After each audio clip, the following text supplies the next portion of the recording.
اس سے کم ہوتے ہیں، لیکن بہرحال ایک دوسرے کا حق ہمارے ذمے آتا ہے۔ اچھا، پھر اللہ تعالیٰ نے اپنے فضل سے ایک تقسیم بنائی ہے کہ کسی کو فیکٹری کا مالک بنا دیا ہے، کسی کو مزدور بنا دیا ہے، کسی کو ادارے کا پرنسپل بنا دیا ہے، کسی کو استاد بنا دیا ہے، کسی کو اللہ تبارک و تعالیٰ نے کسی مقام پہ مینیجر بنایا ہے اور کسی کو اسی ادارے میں چوکیدار بنایا۔ یہ تقسیم ہو گئی۔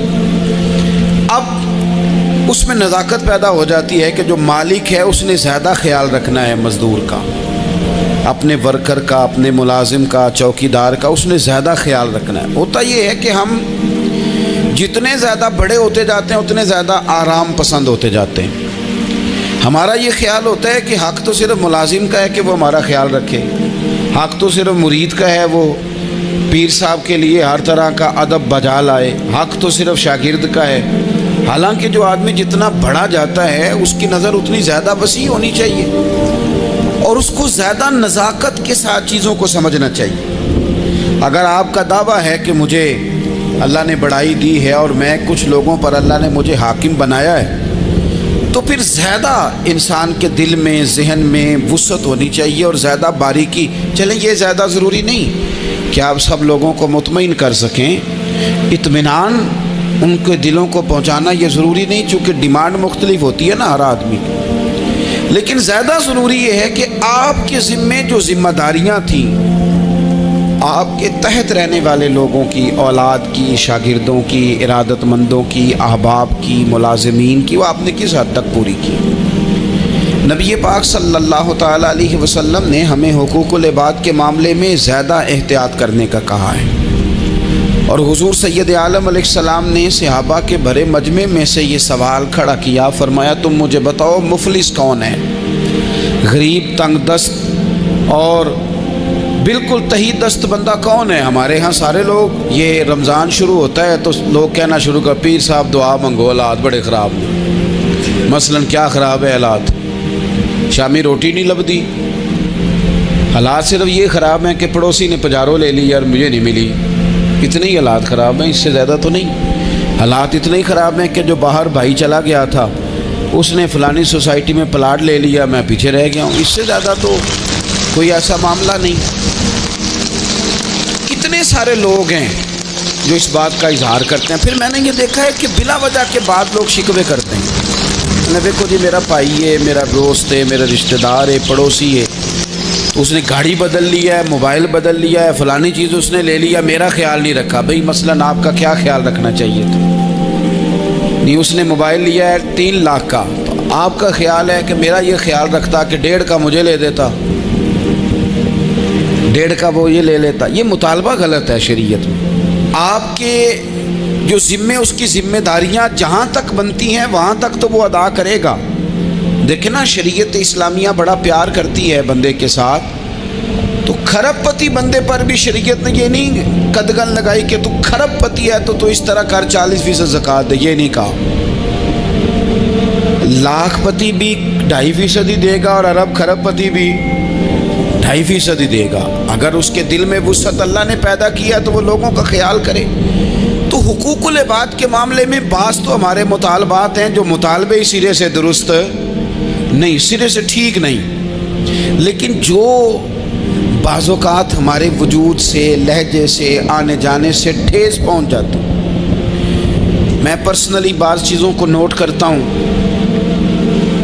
اور مجھے ان کا بڑا خیال رہتا ہے۔ میں محسوس کرتا ہوں کہ نہ چاہتے ہوئے بھی ہمارے رویے سے بعض لوگوں کو تکلیف ہوتی ہے، نہ چاہتے ہوئے۔ تو حقوق العباد کے مسئلے میں ہم زیادہ کمزور ہو جاتے ہیں۔ آج یہ سوچنا ہے کہ وہ جو میری ذمہ داریاں ہیں، جو شریعت نے، دین نے، اسلام نے، اور کچھ میں نے خود کہیں شاگرد بن کر، کہیں ارادت مند بن کر، کسی جماعت کا ممبر بن کر، کسی مسجد کی ذمہ داری لے کر، کسی ویلفیئر کام کی ذمہ داری لے کر، کسی غریب کی ذمہ داری لے کر، کسی مزدور کی ذمہ داری لے کر، جو میں نے اپنے اوپر خود چیزیں ضروری قرار دے لی ہیں، میں ان میں کہاں تک کامیاب ہو سکا ہوں اپنی ذمہ داریوں کا۔ حضرت معاویہ بن خدیج رضی اللہ تعالیٰ عنہ ایک صحابی ہیں، وہ فرماتے ہیں کہ مجھے حضرت عمر نے کہیں بھیجا تھا جہاد کے لیے، تو میں وہ وہ کامیابی کی خبر لے کر دوپہر کو لوٹا۔ تو عرب شریف کے اندر جو کہ گرمی زیادہ ہوتی ہے، میں نے مناسب نہیں سمجھا کہ میں حضرت عمر کو دوپہر کو جگا کے خبر دوں کہ حضور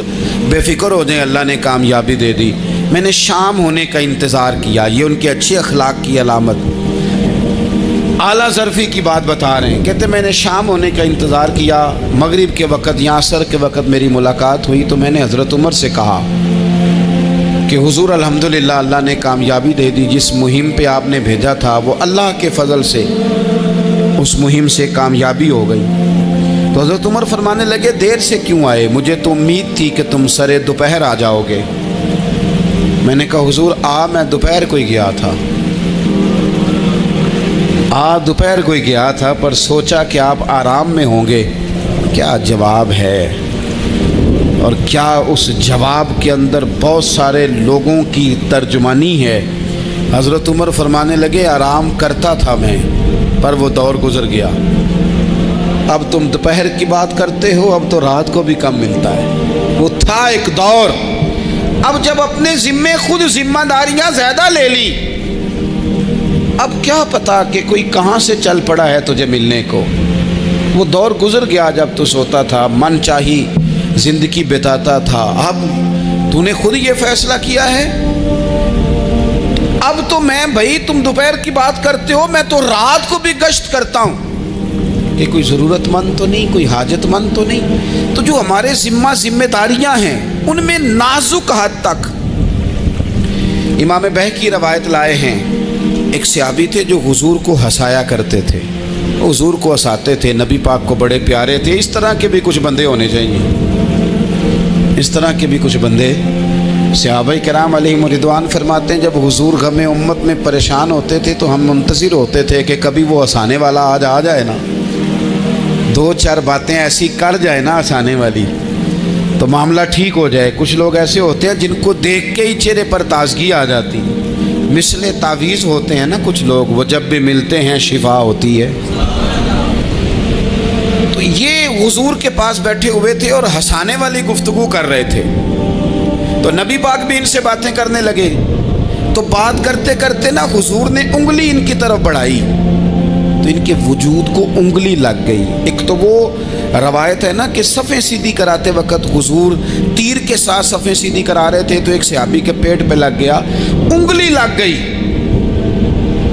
عجیب دیوانے ہیں، کہنے لگے آپ نے مجھے تکلیف دی ہے، معاذ اللہ انگلی چبھو دی، میں نے تو بدلہ لینا ہے۔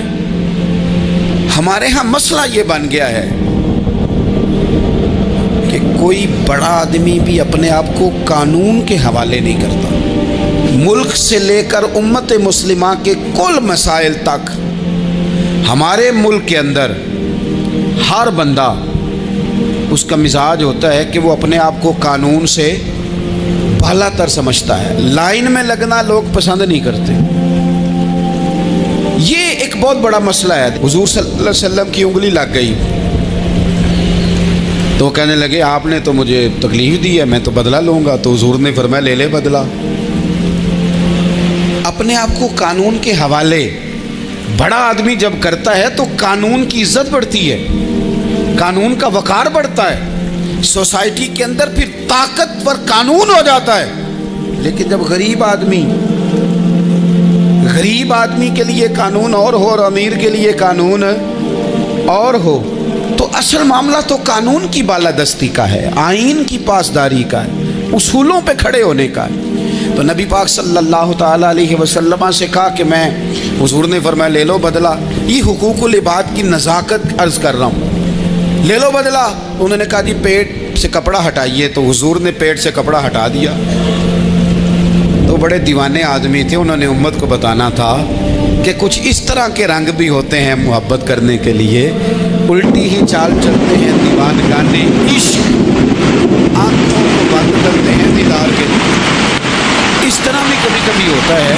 کپڑا حضور نے ہٹایا تو انہوں نے نبی پاک کے جسم کو چومنا شروع کیا، کہنے لگے دن بڑے ہو گئے تھے، موقع نہیں کو بن رہا تھا، تو چلو یہ ایک موقع ملا ہے، حضور آپ کو کسی کے ساتھ زیادتی کر سکتے ہیں، تو میں تو موقع تلاش کر رہا تھا، اور میرے بھائی